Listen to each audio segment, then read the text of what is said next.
안녕하세요. 예술이 일상이 되는 시간 위클리아르트 진행의 정혜윤입니다. 오늘도 유예빈 아나운서와 함께합니다. 안녕하세요. 안녕하세요. 매일 더 빠르게 또 더 효율적으로 무언가를 해내야 한다는 압박 속에 살고 있진 않은가요? 이 쓸모있고 생산적인 일들로 하루를 빽빽하게 채우다 보면 정작 내 마음을 가만히 놓아둘 빈자리는 없어지곤 하는데요.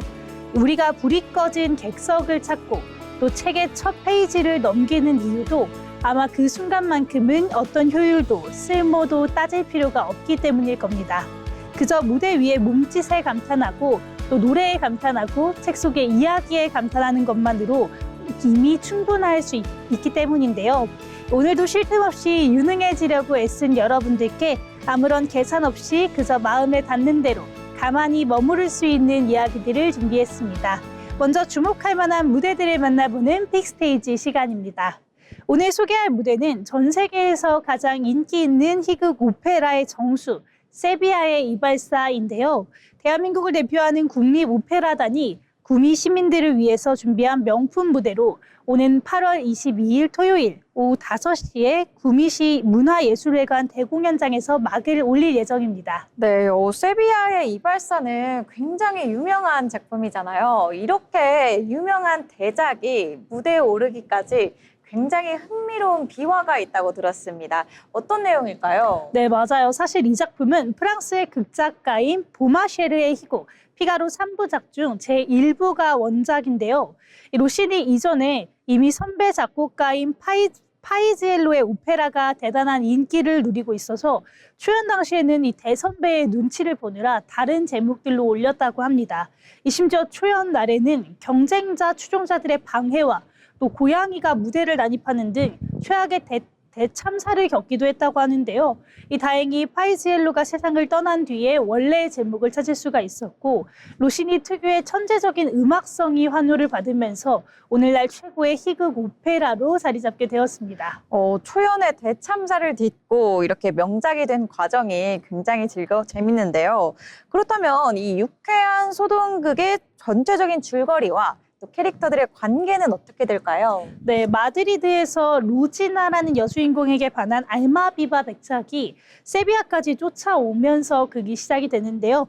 하지만 그녀의 재산을 탐내는 늙은 후견인 바르톨로의 감시 때문에 접근조차 어려웠습니다. 이때 구원투수로 등장하는 인물이 바로 세비야의 만능 해결사이자 이발사인 피가로입니다.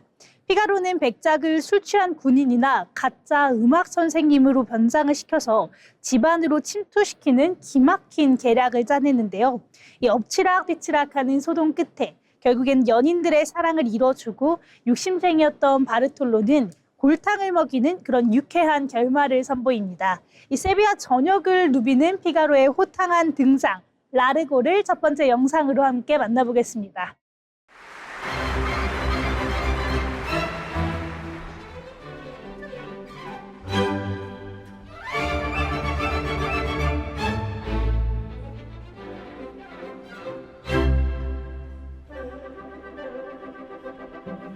La la la la la la la la la la la la la la la la la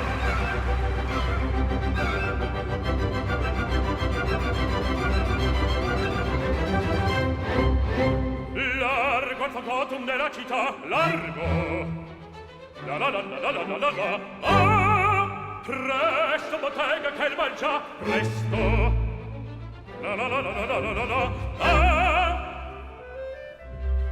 ah che bel vivere che bel piacere per un barbiere di qualità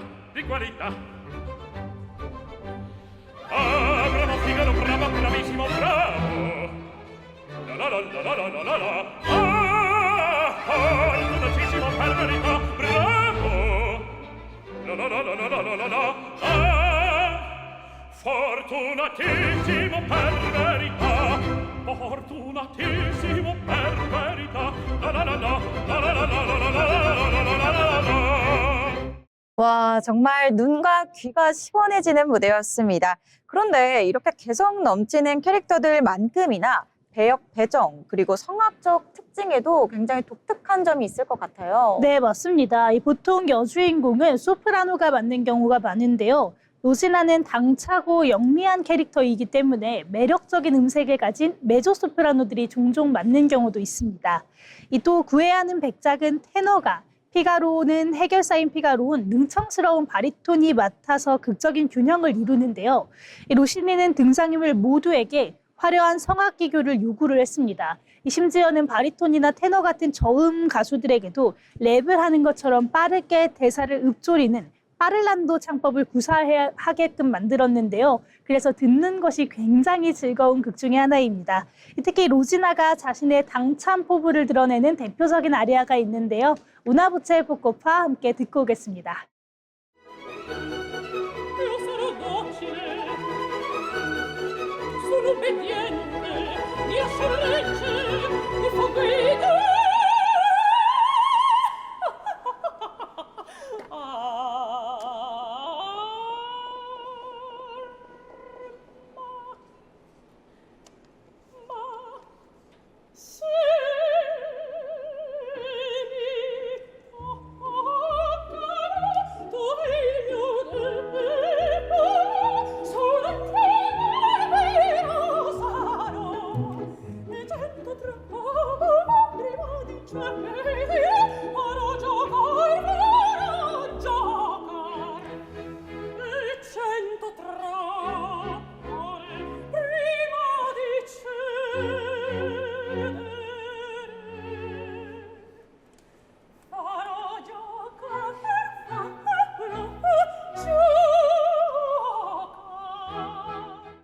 네, 아름다운 선율 속에 숨겨진 단호한 다짐이 정말 매력적이었습니다.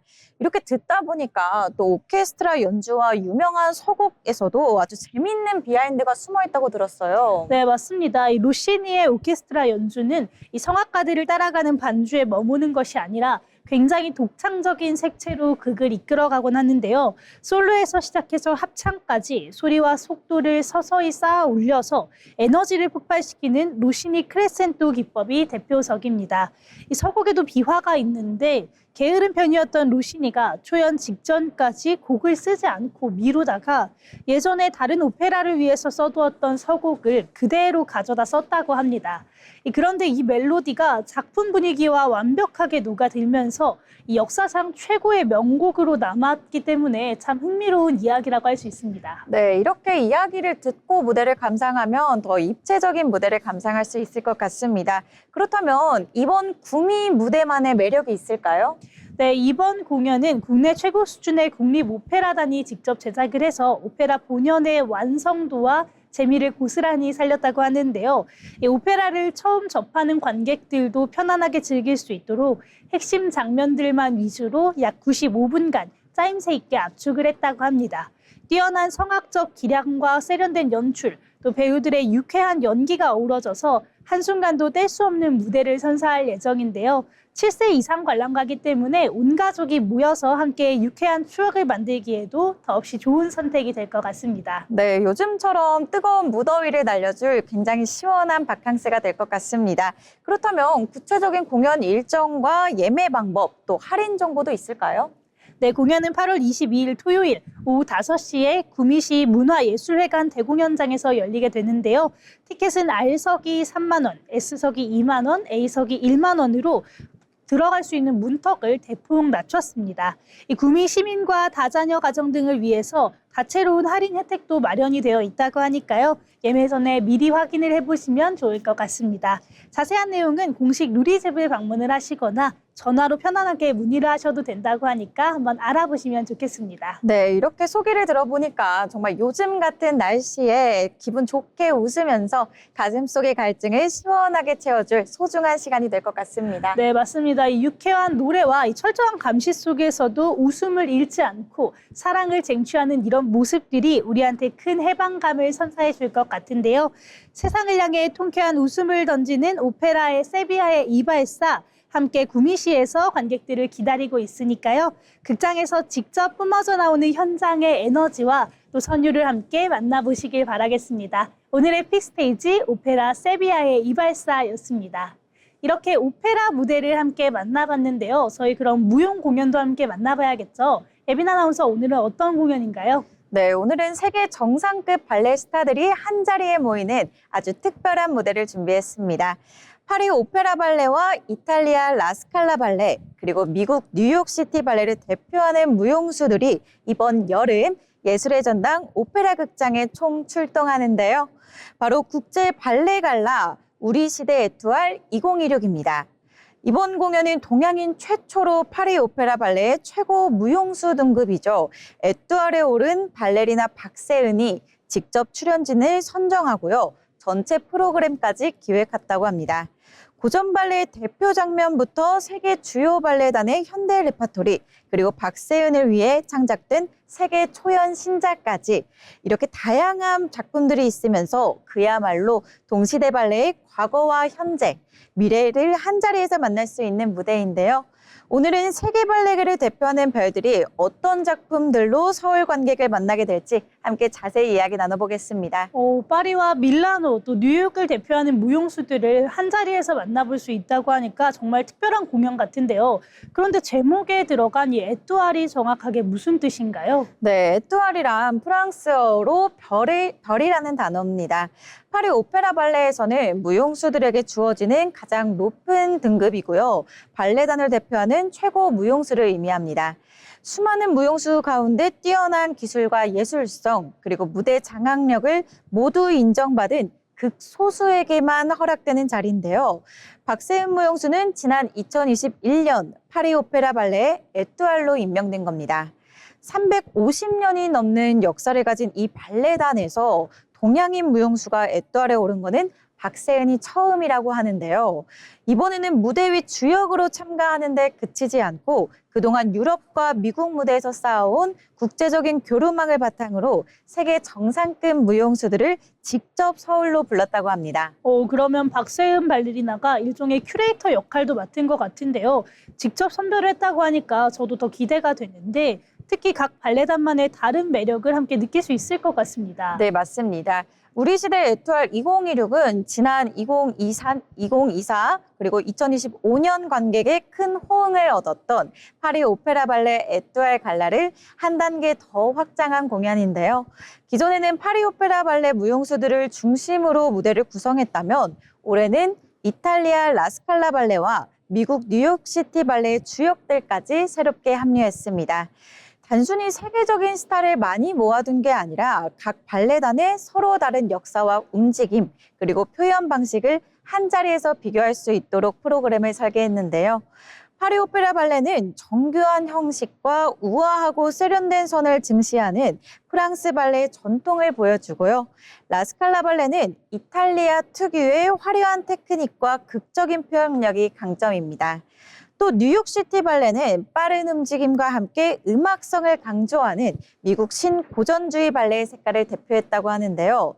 이렇게 같은 발레 동작이더라도 발레단과 무용수에 따라 얼마나 다르게 표현되는지 확인하는 게 이번 발레 무용 공연의 가장 큰 매력입니다.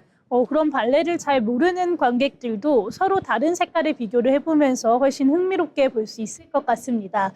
그렇다면 이번에 참여하는 무용수들도 정말 한 명 한 명이 화려할 것 같은데요. 어떤 무용수가 있을까요? 네, 먼저 파리 오페라 발레에서는 박세은을 비롯해서 아망딘 알비송, 그리고 블루엘 바티스토니, 기욤 디오프, 폴 마르크 등 이렇게 현재 발레단을 대표하는 에투알들이 무대에 오릅니다.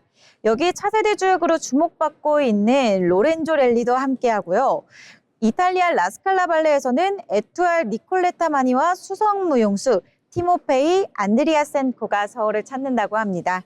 마지막으로 뉴욕시티 발레에서는 세계적인 스타 발레리나죠. 타일러 팩과 폭발적인 기량으로 주목받고 있는 수성 무용수 로만 메히아가 출연합니다. 이렇게 각기 다른 무대에서 활약해온 무용수들이기 때문에 한 공연 안에서도 클래식과 정교함을, 그리고 또 현대 발레의 자유로움, 또 무용수마다 다른 개성까지 다양하게 만나볼 수 있습니다. 그런데 일반적인 갈라 공연이라고 하면은 보통 유망한 작품의 안무를 2인무 정도를 짧게 보여주는 경우가 많잖아요. 그런데 이번 공연에서는 구성도 좀 다르다고요? 네, 이번 공연은 클래식과 컨템포러리 작품을 나눈 A와 B 이렇게 두 개의 프로그램을 만나볼 수 있는데요. 유명 작품의 파드네만 짧게 나열하는 방식에서 한 걸음 더 나아가서 중편 규모의 작품과 전막 하이라이트까지 함께 선보인다고 합니다. 특히 라이브 피아노와 첼로 연주까지 더해지기 때문에 무용수의 기량뿐만 아니라 춤과 음악이 실시간으로 호흡하는 과정도 느낄 수 있는데요. 자, 그럼 이제 작품을 한번 만나보겠습니다. 먼저 만나볼 작품은 뉴욕시티 발레의 음악성과 움직임을 대표하는 제롬 로빈스의 또 다른 춤들입니다. 또 다른 춤들은 지난 1976년 세계적인 발레 스타 미하일 바르시니코프와 나탈리아 마카로바를 위해 만들어진 작품인데요. 제롬 로빈스는 쇼팽의 피아노 음악 위에 클래식 발레의 움직임과 슬라브 민속춤의 정서를 자연스럽게 결합했습니다. 화려한 무대 장치나 의상보다는 무대 위에 두 무용수와 그리고 피아노 연주자의 관계에 집중을 하는 작품인데요. 정해진 안무를 추면서도 무용수들이 서로 즉흥적으로 대화를 주고받는 분위기가 특징입니다. 특히 이번 공연에서는 뉴욕 시티 발레의 타일러 팩과 또 로만 메히아가 호흡을 맞췄고요. 피아니스트 손정범이 라이브 연주로 함께한다고 합니다. 자, 그럼 첫 번째 무대 함께 만나보시죠. Other dances was really special to dance because we were able to work with Misha Baryshnikov, who was the role's originator, with Makarova. Just getting to watch him demonstrate it, I mean, I was just in heaven. And now I can say, oh my God, I got to dance with Misha, and it was just like a dream come true getting to work with him. In this solo, he just talked to me about coloring, when to take it easy and then when to really push, and just to kind of float on the music. These chaînés are actually a little tricky, just to actually finish the turn on point with the leg out.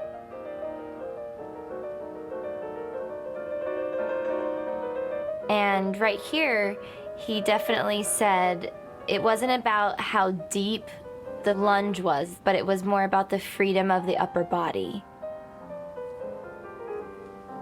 This moment is so special, just getting to listen to the pianist play and to just let that take you into that next balancé. When I first performed this role, I remember thinking, oh my God, it is so quiet. And it kind of was shocking to me because I felt like you could hear every single sound. But now I almost forget the audience is there, and it just feels like it's me, my partner, and the pianist, and we're doing a trio together. This step is actually one of my favorites, this little arabesque releve into this sort of layout. It just feels very free.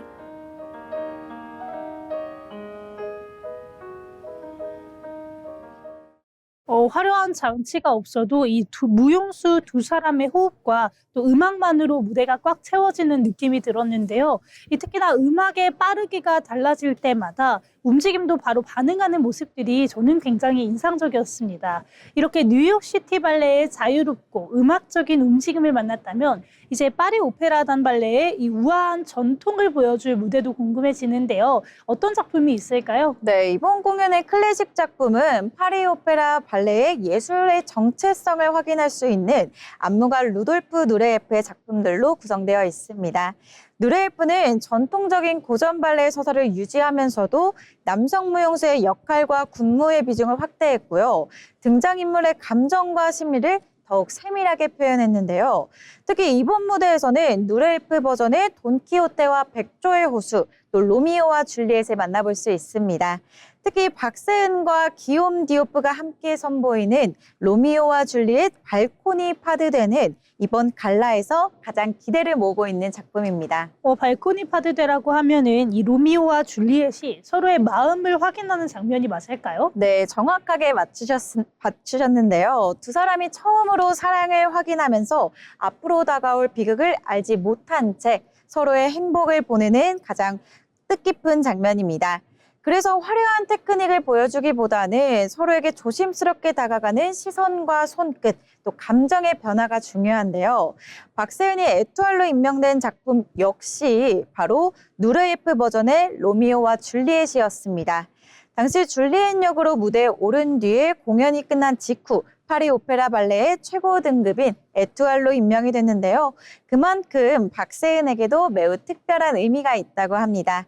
이번 서울 무대에서는 파리 오페라 발레의 에투알 기욤 디오프와 함께 발코니 파드대를 선보인다고 합니다. 자, 그럼 두 사람이 표현할 사랑의 순간 영상으로 만나보시죠.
와, 이번에는 동작 하나하나가 부드럽고 또 우아하네요. 이 화려한 기술을 보여주질 않아도 두 사람의 시선과 또 표정만으로도 사랑에 빠진 감정이 그대로 전달이 되는 것 같습니다. 그렇죠. 파리 오페라 발레가 가장 중요하게 여기는 정교한 선과 절제된 표현, 그리고 섬세한 감정 연기를 모두 확인할 수 있는 장면이었습니다. 그런데 이렇게 클래식 발레만으로 굉장히 풍성한 프로그램 같은데요. 이번에는 특별하게 현대 발레 작품도 준비를 했다고요. 네, 롤랑 푸티의 강렬하고 관능적인 카르멘, 침실 파드대를 비롯해서요. 벤자민 밀피에의 밤이 저문다, 또 마우로 비곤제티의 카라비조, 또 데이비드 돈스의 빛의 본질에 대하여 등 이렇게 현재 세계 주요 발레단에서 활발하게 공연되고 있는 현대 작품들이 소개됩니다. 관객에게 익숙했던 클래식 발레로 전통의 아름다움을 보여준 다음에 현대 안무가들이 그 움직임을 어떻게 변형하고 또 확장했는지 함께 보여주는 건데요. 그중에서도 빛의 본질에 대하여는 막스 리히터의 서정적인 음악과 무용수들의 섬세한 움직임이 결합된 작품입니다. 그런데 제목만 들어도 굉장히 시적인 느낌이 나는데요. 혹시 어떤 내용을 표현한 작품일까요? 네, 이 작품은 정해진 줄거리를 따라가는 일반적인 서사 발레와는 조금 다른 느낌인데요. 운명처럼 마주친 두 사람의 만남과 사랑, 그리고 언젠가는 찾아오는 이별과 상심을 표현했습니다. 서로를 향해 다가가도 엇갈리고요. 또 붙잡으려 하지만 다시 멀어지는 두 무용수의 움직임을 통해 사랑이 시작되고 끝난 뒤에도 남아있는 기억과 그리움을 보여줍니다. 특히 영화와 드라마에도 자주 사용된 막스 리히터의 음악이죠. On the Natural of Daylight가 더해지면서 말로 설명하지 않아도 깊은 감정을 전달하는 작품으로 평가받고 있습니다. 이번 공연에서는 파리 오페라 발레의 에뚜알 블루 앤 바티스토니와 폴 마르크가 함께 출연합니다. 자, 그럼 어떤 움직임으로 그들의 사랑과 상심을 표현했는지 함께 만나보시죠.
와, 정말 한편의 시를 보는 것 같은 무대였습니다.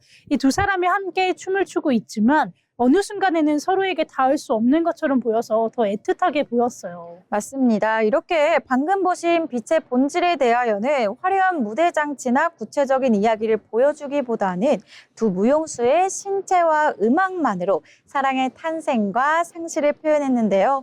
고전 발레에서 쌓아온 탄탄한 기술을 바탕으로 몸의 무게와 중심을 훨씬 자유롭게 사용한다는 점에서 현대 발레만의 매력도 느낄 수 있습니다. 이 세계 정상급 스타들의 무대뿐만이 아니라 오직 박세음 발레리나를 위해서 만들어진 세계 초연 작품까지 만날 수 있다는 점이 정말 특별한 것 같습니다. 이 한 무대에서 이렇게 다양한 작품과 또 무용수들을 만난다면 발레를 처음 보는 분들한테도 좋은 기회가 될 것 같은데요. 이 공연 일정은 혹시 어떻게 될까요? 네, 우리 시대 에뚜알 2026은 오는 7월 29일부터 8월 2일까지 예술의 전당 오페라 극장에서 열립니다. 7월 29일과 30일에는 A 프로그램이, 8월 1일과 2일에는 B 프로그램이 공연되고요. 특히 7월 29일과 30일, 또 8월 1일 공연은 오후 7시 30분, 마지막 날인 8월 2일 공연은 오후 5시에 시작합니다. 관람 시간은 쉬는 시간을 포함해서 약 120분이고요. 초등학생 이상 관람할 수 있습니다.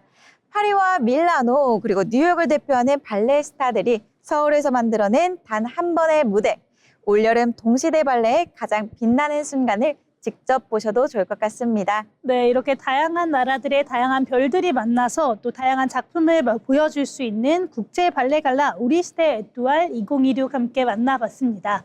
그럼 이어서 픽스테이지에서 만나본 인물들을 알아보는 픽피플 시간인데요. 이 앞선 픽스테이지에서 저와 함께 유쾌한 오페라 세비야의 이발사를 만나보셨습니다. 오늘 픽피플에서는 이 유쾌한 걸작을 탄생을 시키면서 19세기 전반 유럽 음악계를 뒤흔든 거장 조아키노 안토니오 루시니의 삶을 함께 이야기해 보려고 하는데요. 그는 이탈리아의 모차르트라는 별명을 얻을 정도로 우아하고 아름다운 멜로디를 세상에 남긴 작곡가입니다. 네, 세비야의 이발사처럼 굉장히 밝고 또 그런 기분 좋은 음악을 쓴 거 보면 로시니의 어린 시절도 굉장히 유쾌하고 또 풍요롭게 자랐을 것 같거든요. 사실 그렇게 볼 수 있는데 그의 유년 시절이 굉장히 파란만장했습니다. 로시니는 1792년 이탈리아의 작은 도시인 페사로에서 태어났는데요. 아버지는 도살장 감독관이자 극장의 트럼펫 주자였다고 하고요. 어머니는 소프라노 가수였습니다. 하지만 그가 4살 이때 아버지가 정치적인 사건으로 투옥이 되면서 집안이 큰 혼란을 겪게 되었다고 하는데요. 로시니는 어머니와 함께 볼로냐로 이주를 해서 교회 합창단에서 노래를 부르며 음악을 배우기 시작했습니다. 15세에 볼로냐 음악원에 들어가 첼로와 대위법을 배웠지만 얼마 후에 퇴학을 했고 스스로 하이든과 모차르트의 악보를 파고들면서 관현악법을 독학으로 터득을 했다고 합니다. 정식 학교를 떠나서 오직 독학으로 거장의 반열에 오른 게 굉장히 대단한데요. 그렇다면 본격적으로 오페라 작곡가로 이름을 알리게 된 계기는 뭐가 있을까요? 네, 이 18세 때 발표한 단막 희각은 약혼 어음이 베네치아에서 좋은 반응을 얻으면서 데뷔를 했는데요. 이후에 탄크레디와 알제리의 이탈리아 여인이 전국적인 대성공을 거두면서 로시니의 이름이 이탈리아 전역에 알려지게 됩니다. 그리고 24세가 되던 1816년 그의 최고의 걸작이라고 할 수 있는 세비야의 이발사가 탄생을 하는데요. 초연 당시에는 이 경쟁 작곡가의 방해로 엉망진창이 되어서 실패로 끝났지만 곧 진가가 인정이 되어서 오늘날까지 전 세계에서 가장 사랑받고 있는 희가극이 되었습니다. 이 시기에 로시니는 또 하나의 명작 신데렐라를 발표를 하는데요. 벨칸토 창법의 화려하고 아름다운 선율을 느껴볼 수 있는 주인공의 아리아 논피우메스타를 세계적인 메조 소프라노죠. 체칠리아 바르톨리의 목소리로 함께 만나보겠습니다.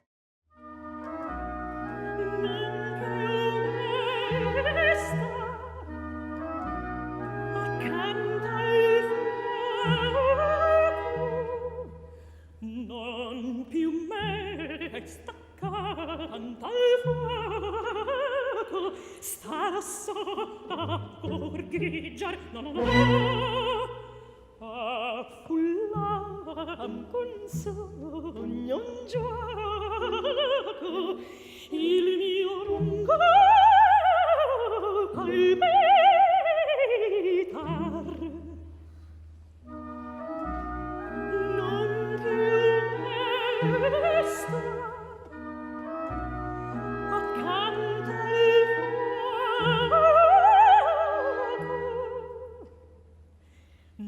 Non più me sta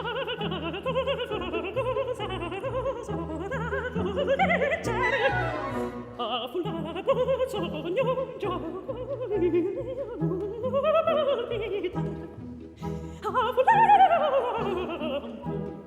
un sogno un gioco a fulare un sogno un gioco il mio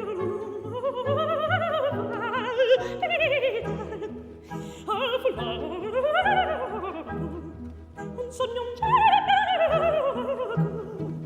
a fulare un sogno un gioco il mio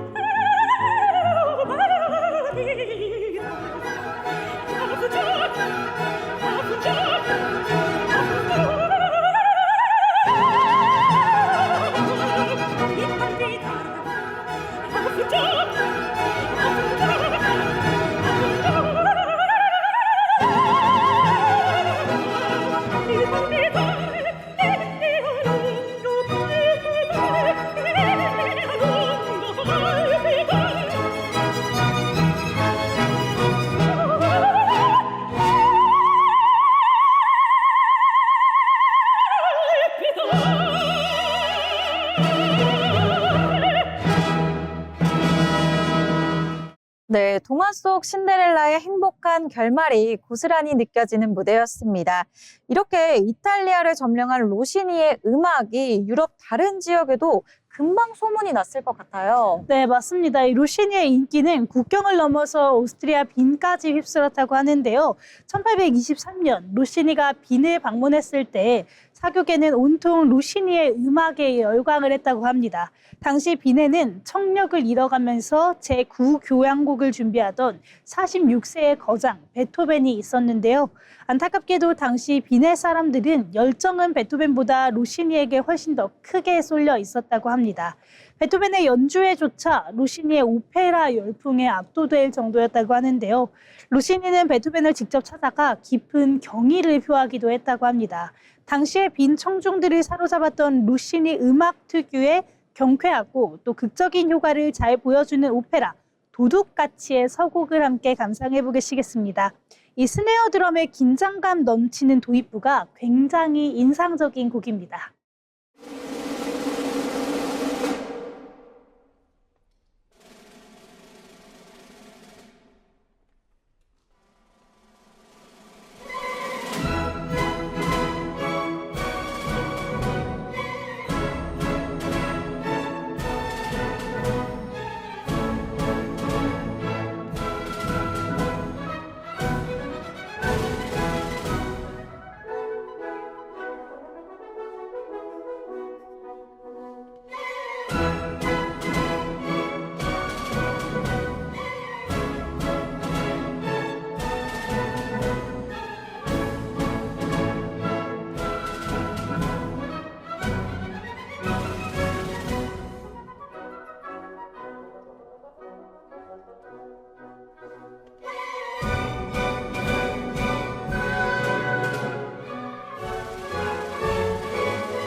네, 정말 귀에 쏙 박히는 멜로디와 또 휘몰아치는 리듬이 어떻게 사교계를 사로잡았는지 단번에 이해가 가는 장면이었습니다.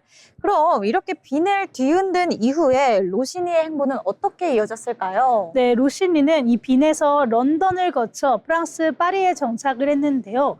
런던에서는 엄청난 거금을 벌어들였고요. 파리에 가서는 이탈리아 극장의 총지배인으로 취임을 하면서 최고의 권위를 누렸다고 합니다.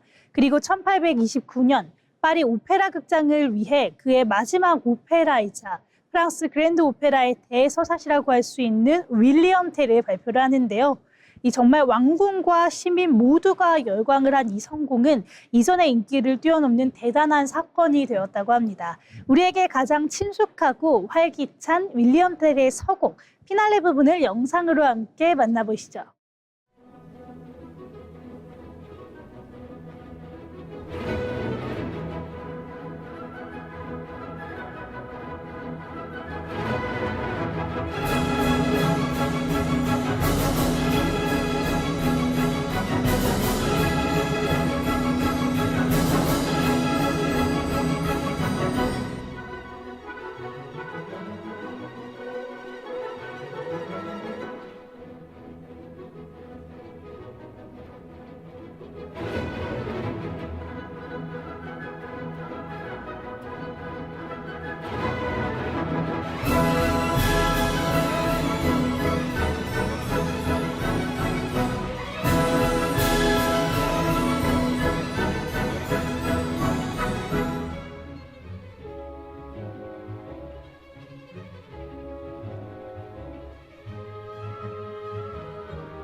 와, 정말 듣기만 해도 심장이 뛰고 질주하는 느낌이 듭니다.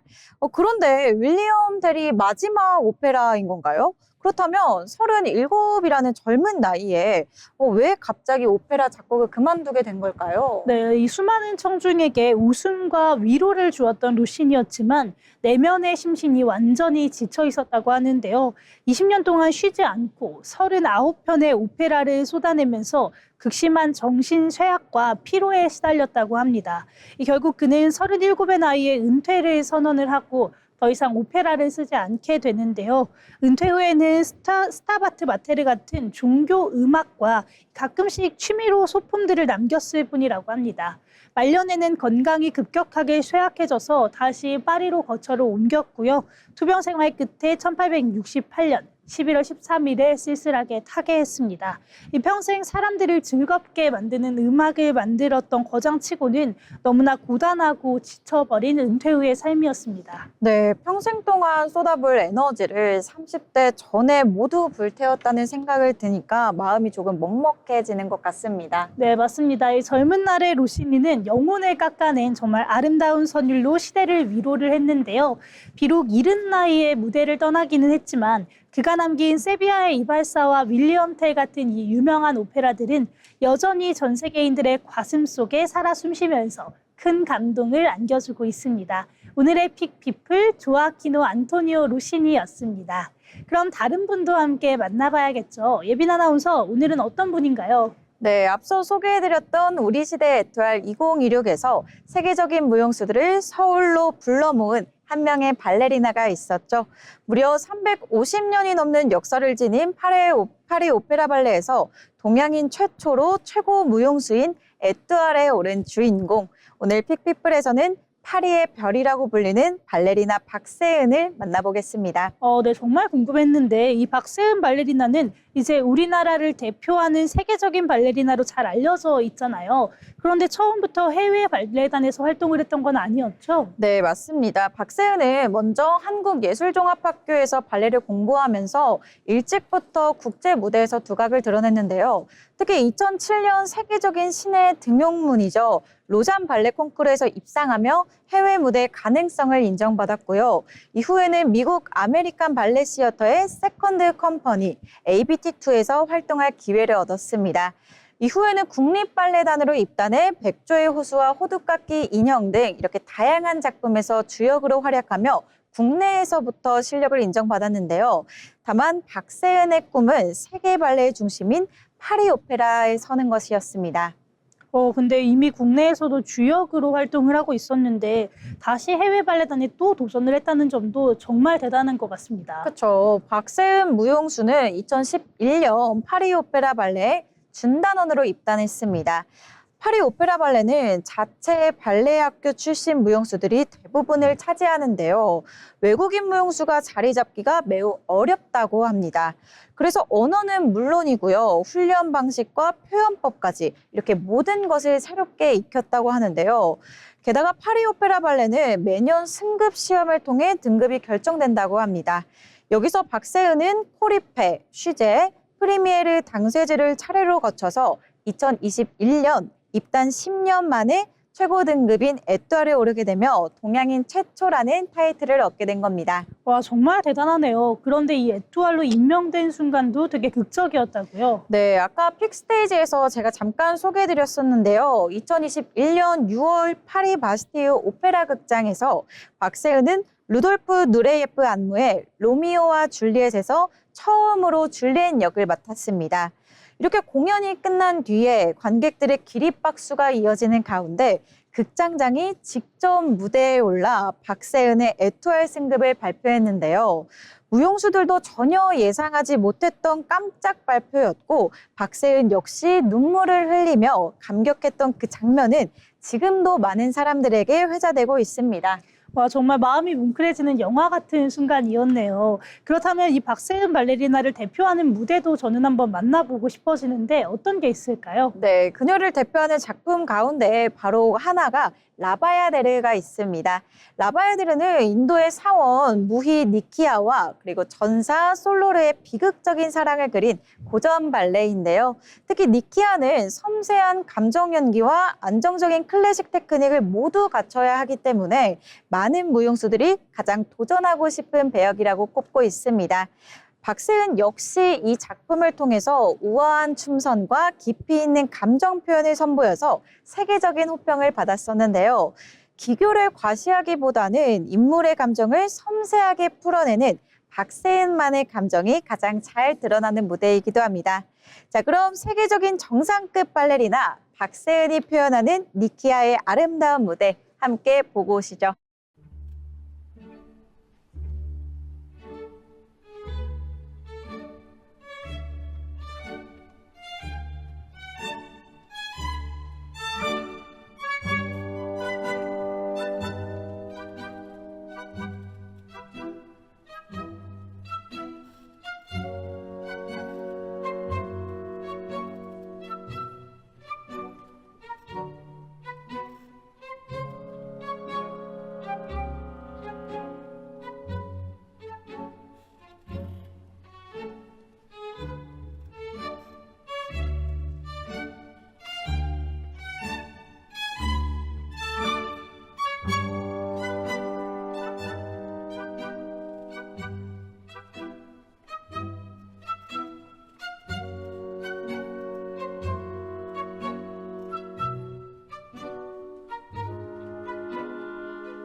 네, 정말 눈을 뗄 수 없는 무대였습니다. 이 화려한 테크닉도 인상적이었지만 니키아의 슬픔과 또 애절한 감정이 그대로 전해져서 더욱더 몰입하게 되는 것 같아요. 그렇죠. 박세은 무용수는 인터뷰를 한 적이 있는데요. 그 인터뷰에서는 무용수는 완벽한 동작보다는 진심을 전달하는 게 더 중요하다고 얘기하면서 시간이 흐를수록 기술보다 작품을 이해하고 또 인물을 표현하는 데 더 집중한다고 밝혔습니다.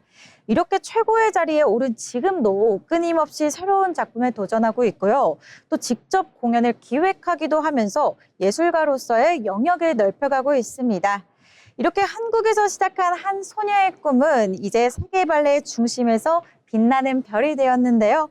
앞으로도 세계 무대에서 대한민국 발레의 이름을 더욱 빛나게 해줄 박세은 무용수의 행보 기대해 보셔도 좋을 것 같습니다. 네, 이렇게 박세은 무용수의 이야기까지 함께 만나봤습니다. 오늘 예술로 가득 채워본 시간 어떠셨나요? 아무런 대가나 또 결과를 계산하지 않고 그저 무대를 바라보며 감탄하고 또 기뻐하는 이것만으로도 어쩌면 세상의 효율적인 기준으로는 그리 생산적이지 않은 시간일 수도 있겠는데요. 하지만 내 감정에만 오롯이 솔직할 수 있었던 이 시간이 오히려 여러분의 마음에 든든한 체험이 되었기를 바라보겠습니다. 내일부터 또 다시 우리는 속도와 증명을 요구하는 세상으로 돌아가야 합니다. 그렇지만 오늘만큼은 내일의 쓸모에 대한 고민은 잠시 접어두고 또 그저 존재 자체로 편안하게 쉼표를 찍어보셨으면 좋겠습니다. 저희는 다음 주 이 시간에도 여러분들의 지친 마음을 따스하게 온기를 전해줄 이야기들을 정성껏 안고 찾아오겠습니다. 오늘도 함께 시청해주신 여러분 고맙습니다.